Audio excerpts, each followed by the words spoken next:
Hello and welcome to The Drum Show, powered by Disruptive Live. My name is Sunu Singh, Associate Editor at The Drum, and I'll be taking you through some of the big talking points in media and marketing this week. And once again, we're welcoming a brilliant panel of guests, including Richard Cable, Rachel Clarke and Twinn, to chew over the big talking points of the week. But first, let's take a look at the stories that have been making headlines.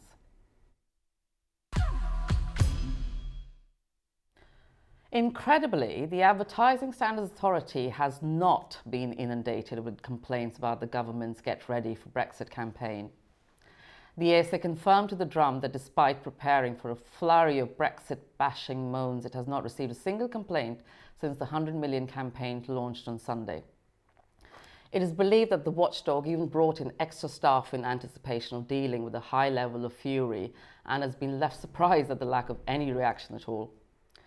The campaign, created by Engine, aims to drive people to the government's website to ready themselves for the nation's departure from the European Union on 31st October, or maybe January, or maybe never. Anyway, who knows anymore? Next, one thing that has been keeping the ASA busy is the new advice it has issued to influencers in order to make it clear when their posts are paid for. The regulator has insisted that using the hashtag ad is necessary minimum for any paid-for post. The industry body has published a comprehensive review to dispel the belief that influencers do not need to signpost paid-for content, writes our senior reporter Rebecca Stewart. It's crucial that ads are labelled clearly, stated the ASA chief Gary Parker, urging brands to be upfront with followers. Next up, this week The Drum revealed its list of the 25 most influential women in UK digital marketing to commemorate a quarter of a century since the first digital banner ad ran. Supported by Wackle, Innovator and Futures Network, the project recognised those who have played a leading role in making the industry what it is today. The 25 honorees included one of my favourites, Dr. Sue Black, LastMinute.com founder Martha Lane Fox, and Snap's Claire Velotti. They were chosen by a jury of industry experts after nominations poured in from our readers. Now, we need your help to decide which of these inspiring women deserves to receive a Special Achievement Award at next month's Daddy Awards in London. You can vote now at thedrum.com. Well, now it's my favourite time, because now it's time to talk to our guests about the stories that caught their eye this week. This week on the Drum Show panel, we have Richard Cable, Head of Content at Tribal, Rachel Clarke, the founding partner of Strategy and Planning Practice at Strat House, and Twinn, former Tory MP, former Tory MEP, and ex-ISBA Director of Public Affairs, and all-round political animal. So thank you to all my guests. So first of all, let's look at the stories that did catch your eye this week. Can I start with you, Rachel? So picking up from what you said earlier, mine was about the influencer and ad, and I was reading it and thinking, why is this news? I was writing about it 5 years ago, 10 years ago, that as the influencer digital world took off, and this thing they keep repeating this story. So why is it news? And where should the balance go? Is it the influencers? Is it the agencies who employ them, or is it the brands? And that's one of the difficult things, that it needs to be everybody in it. Ian? Well, I slightly agree. I was very surprised to see it this week. ISBA was issuing advice as soon as the FTC in the States gave that advice. Sure. So advertisers know perfectly well. My view, it is a consumer thing, and I do think consumers have got a right to know if someone's being paid or given something in lieu of money. Yep. For advertising, and that, so wherever they appear, it needs to say #ad. Even if if it's on the screen. It's tied into digital literacy. It's tied into being able to understand what you're seeing through digital channels. Is it an ad? Is it authoritative? How real is what you're seeing? Which is we mentioned earlier about deepfakes. There's a whole area that needs to be improved from understanding what's available through digital channels. Sure. For both of you, was it also the story of the week for both of you as well, or was there something else? No, I had an entirely different one. Although I've also got a point of view about that one, which is I think in a small way it might help influencers sort of, they're sitting on the end of a branch sawing it off. Sure. And in a small way, the actually making it clear when you're looking at an ad is going to help them retain some of the stuff that made them interesting in the first place, which is their authenticity and the level of trust that you have and the immediacy. And that kind of evaporates if you think they're shilling for somebody the whole time. So tell me about the story of your week. Sorry, we'll get back on topic. My story, I don't even know if it was this week, but it was. I think it's an interesting trend more than necessarily a specific story. But the one was, it started with the, is it Cloudflare, the company that removed 8chan, who were the horrible, misogynistic, racist, terrible community online. And they basically, the service provider pulled the plug. And that's part of a trend. So Alex Jones being kicked off Facebook and all that sort of stuff. And it's these tech platforms that have resolutely been refusing to acknowledge themselves as publishers for years. We know we're just the pipeline. And now starting to being forced to behave a little bit like publishers. And what I'm hoping is that this is the beginning of a trend, sort of with the rise of the editors. So I think when the internet kind of, when people started to publish content on the internet, it was this kind of free-for-all. And everybody went, oh, thank God, there's no more gatekeepers. And what that produced was some amazing stuff, but also an awful lot of shit. And some of that was racist, and some of it was, awful anti-Semitic stuff. So a lot of it was just rubbish, and a lot of that rubbish was branded content. And I think, in a convoluted way, this brings me back to my point, which is that branded content is a balance. So any content, really, editorial content is a balance between what the business wants to say and what your audience wants to hear. And in traditional media, the editor holds the balance of power. So they balance that, what the business wants to say and what the audience wants to hear. And it's become a very debased currency in marketing, because with branded content, and the reason a lot of it is bad is because it's all done by committee, and it's all about what the brand wants to say and not what the audience wants to hear. So what I'm hoping is that as the editor rises in importance, because we need them, they're not just gatekeepers to keep horrible stuff off your website. They are there to create really good, compelling content that people want to watch and listen Bring to. back the good old days is what I say. And as a proper editor myself, it is a very, very debased term, and it's like quite often it's like the content manager. It's the person the lowest in the hierarchy, and actually they need to be returned to a place where it's like a benign dictatorship. You're running it in the best interest of everyone. Yeah, absolutely. I was hoping that Jacob Rees-Mogg might sort of appear, not on the show, but someone might just mention him, because obviously we'll have to lay down if you like. No, we'll have to fill ourselves, our mouths with a few marbles and do that bit as well. But what was it that caught your eye, Ian?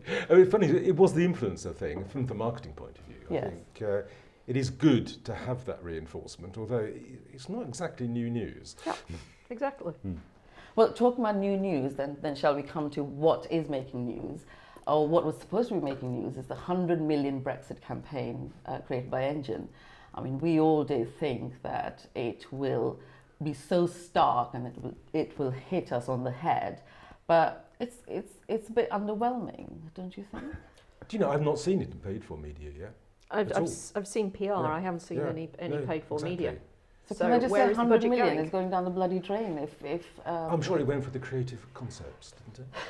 Well, it's a good comment on Twitter. I can't claim credit for it, but it's like it's that line, isn't it? It's where you go, that's a nice brief. I can't wait to see the creative, because it's literally, the line is straight off the brief. But I mean, what is the line? It's get ready for Brexit. Get ready for Yes, Brexit. get ready for Well, it's memorable. Yeah. It's easy. I mean, I think it's a piece of propaganda, really, isn't it? So if you look at it from the point of view of like, get ready for Brexit is a very subtle reframing of Brexit, because you get ready for something that's fun. You get ready for summer, you get ready for your holidays. You prepare for something that's bad.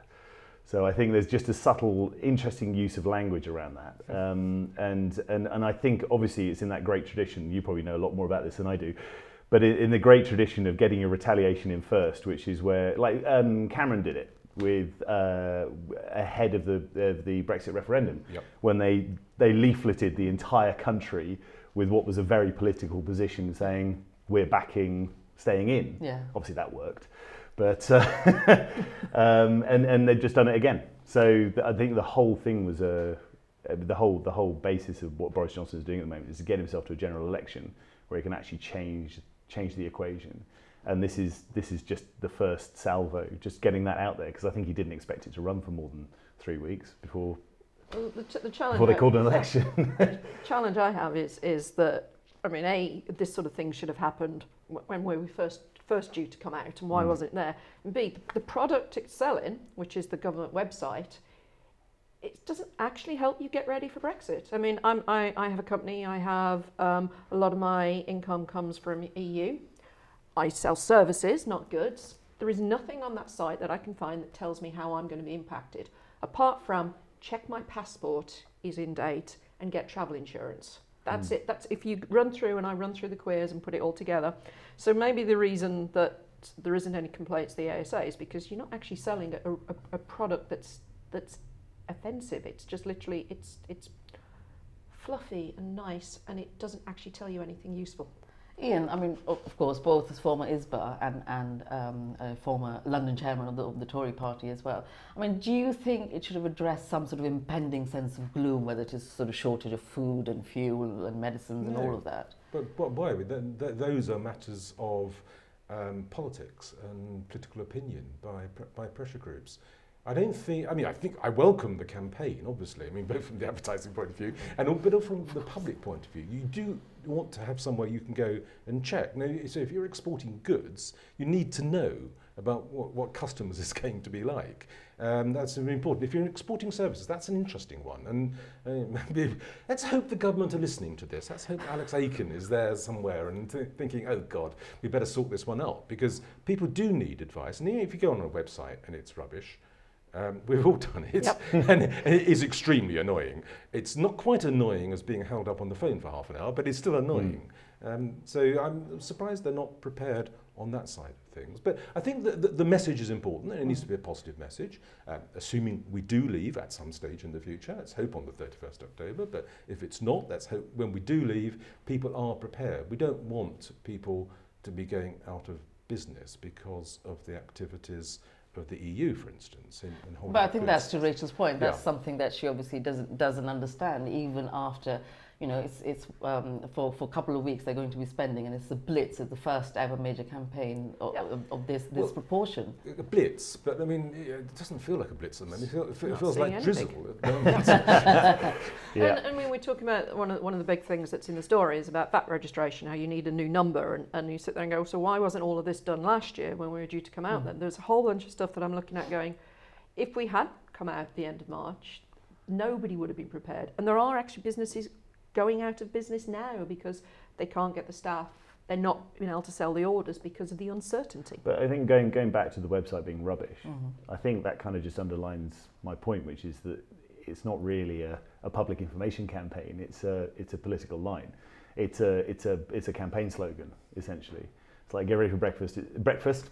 God, everybody keeps doing that, don't they? I better not mention James Hunt.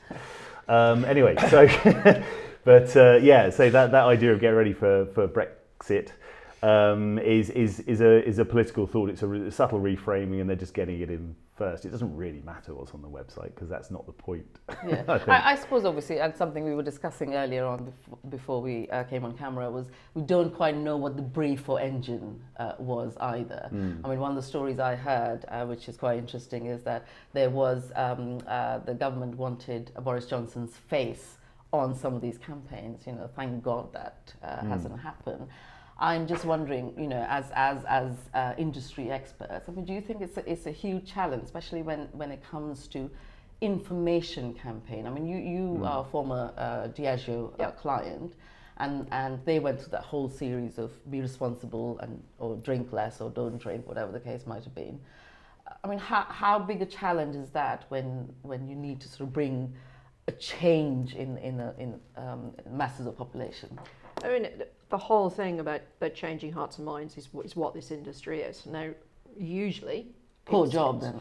Usually, it's about something as simple as could be your favourite brand of alcohol, your favourite brand of beans. When it comes to this sort of thing where you have to change it up, because it is so important for people to see what's going on and go and explore further. This isn't, as you said, it seems to me more like a branding exercise than a drive to actually to give the information that's underneath it. And I've seen some PR, but everything goes to the website. I've seen some great pictures that goes to the website. The actual campaign, from what I'm seeing, isn't delivering information in itself. And that to me would be one of the challenges. How do you lift up some of the information you need about VAT registrations and passports, etc., into what is the mass messaging instead of driving people to somewhere that is actually quite complicated to get through as an individual person. The website itself, the build of it's okay, but it's hard to find the information that's in there. And then when you get to it, it's not much use. Ian, do you think it would have been better for the government to have actually, the 100 million that they've invested in the campaign would have tried to sort of sway the naysayers? Because we still don't know whether Halloween is a time when we would be out of European Union. Or probably you have better intel than I do. Well, no, certainly not. I mean, I do hope it's the 31st of October, but whenever it is, I think it'd be wrong for the government to be trying to persuade naysayers. This needs to be an information campaign. And one problem they would have, for instance, if an election were called and they were trying to sway people one way or the other, then that campaign must stop. Yeah, but that hasn't happened yet. But if we do have an election in that period, if providing it's just an information campaign, it can carry on because this is just a fact. We are going to be leaving. People need to be aware of it, and there needs to be some sort of countdown, which implies calls of action, and there need to be answers about what people should do. But these are technical answers, not political answers. No. So I welcome it.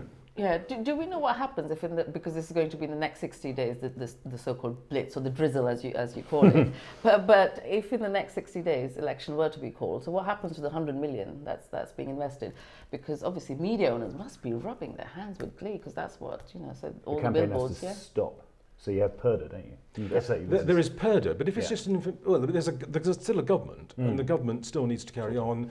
And if the date has not been changed of exiting, then an information campaign is arguably okay. But that would be up to the Cabinet Secretary, I think, to advise on that. I've seen mixed responses to that. People going, well, it's it arguable. needs to be stopped. Yeah.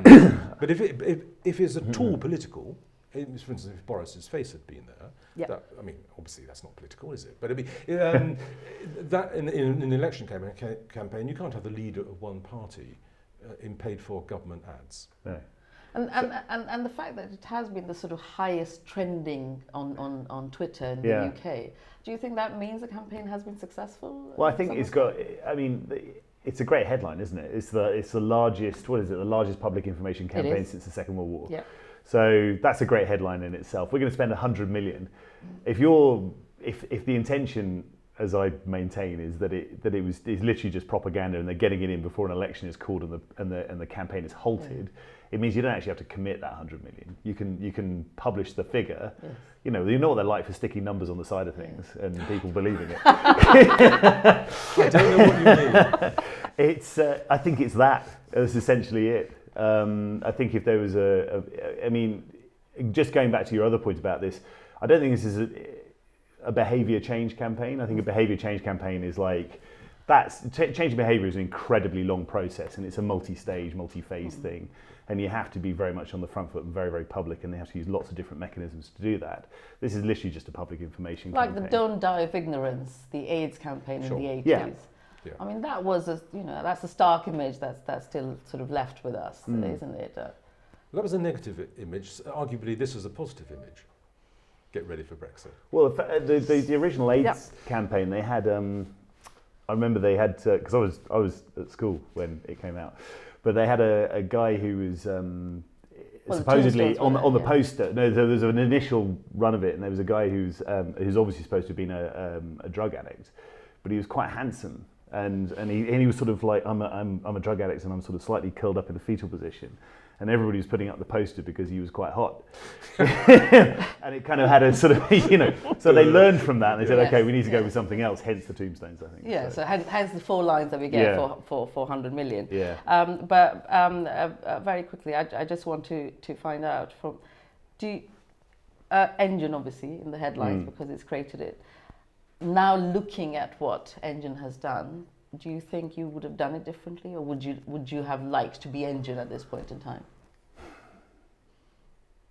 I think if we'd done it, the creative would have been better. No disrespect to Engine, obviously did it in a massive hurry, but these things, they came along, they landed a good piece of business, and they were required to get something out superbly quickly. So it gets the point across. You can remember the line. Yeah. Whether or not they were given the line, or if that was something that knowing Dominic Cummings, they were probably given the line. That may be true. He's good at lines.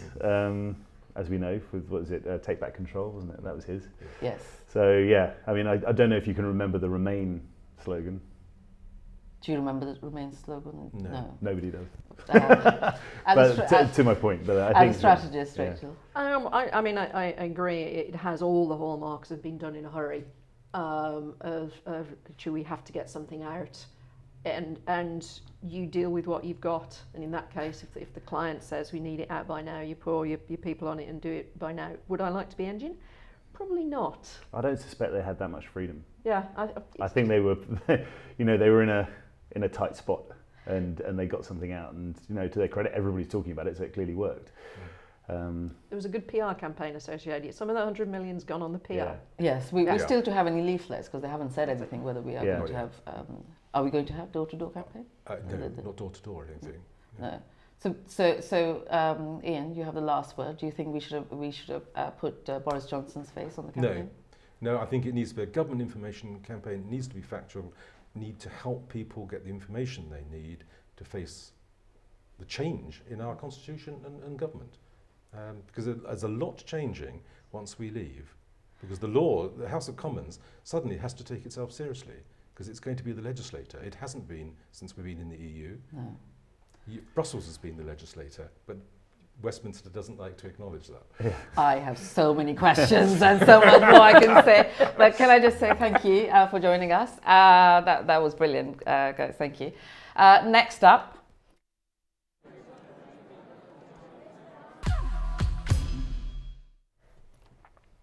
Now, if there's one thing we all hate in this business, it's jargon. So each week, we'll be asking one industry luminary to share the bullshit buzzword that they love to banish. This week, we have Arjun Bose, the General Mills marketing head for Haagen-Dazs and snacking UK and Northern Europe. Let's hear which word sets his teeth on edge. Hi, my name is Arjun Bose. I'm from General Mills, and my bullshit buzzword is digital transformation. And just coming back to a guess, what bullshit buzzword would you banish? I'll start to my left with Ian. Yes, I have a phrase which puts my teeth on edge and has done nearly all my adult life, certainly when I was lecturing, and you heard colleagues use it, and so on and so forth. I just want to scream when people say that, which means they have no idea what comes next. So on and so forth goes in Twinn. Rachel. So I'm going to bring up a word that I thought was dead. I thought had been buried, but I heard it again this week, and that put my teeth on edge, which is fidgetal. Ooh. I know, I thought it had died, but obviously it's not. It's still in use within the industry, or this is what industry, this was client side, and you sat there and go, I'm not going to say a word, I'm just going to ignore it was ever mentioned. You did walk away from the business, I take it? No. I didn't, but it was just, I'm not going to watch this anymore. Yeah, sorry, terribly badly prepared. I can't think of one, but I just think it just comes out that thing like if you catch yourself in a meeting talking in a way that doesn't sound like you're talking to another human being, if you don't sound conversational, you should just go and throw yourself in the Thames. I mean, there's everything from brand purpose to vodcast to just all these horrible portmanteau words and meaningless. Yeah, there's just too many. Yeah. It's just too many, and if that's how you communicate, you're doing it wrong, I think. Thank you. Well, thank you all. And now it's time for our work of the week.